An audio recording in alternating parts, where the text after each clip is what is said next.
Pakistan cricket team के batting coach Mohammad Yusuf ने कहा है कि ग्रीन शर्ट के मुल्तान टेस्ट जीतने के इम्कानात बिल्कुल कम नज़र आ रहे हैं।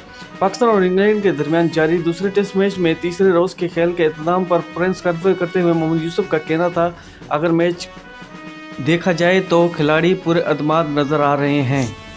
उन्होंने कहा है कि टेस्ट क्रिकेट में सेशन में खेल बदलता रहता है, जिसे पहले सेशन में 3 विकेटें गिरे, लेकिन अगले सेशन में इमाम उल हक और सऊद शकील की शिरकत के बाइस इंग्लैंड पर प्रेशर आ गया है।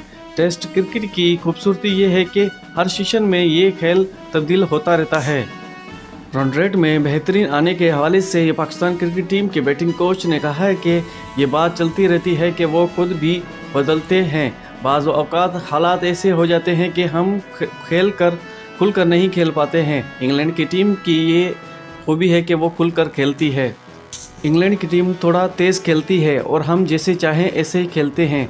17 दिसंबर से कराची में होने वाले तीसरे टेस्ट मैच की पिच के बारे में मोहम्मद यूसुफ ने कहा था कि पिच वो होनी चाहिए जिनसे नतीजा निकले।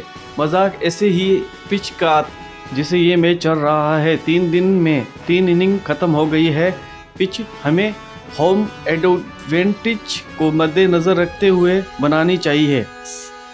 मोहम्मद रिजवान के ख़राब खेलने पर ये गौर किया जा रहा है कि सरफराज अहमद को उठाया जाए और मोहम्मद रिजवान को ड्रॉप किया जाए। बड़ी ताज़ा अपडेट है आज की दोस्तों। और ख्याल रहे कि मुल्तान टेस्ट के तीसरे दिन के खेल के इख्तिताम पर पाकिस्तान 4 विकेटों के नुकसान पर 198 रन बना लिए हैं, जबकि इसे जीतने के लिए 157 रन दरकार हैं। ये ताज़ा अपडेट है आज की। जो भी नई अपडेट आएगी आप दोस्तों को पेश कर देंगे। वीडियो अच्छे लगे लाइक करें, शेयर करें, चैनल को जरूर सब्सक्राइब करते हैं। मिलते हैं अगले वीडियो में। अपना ख्याल रखिएगा। Bye bye.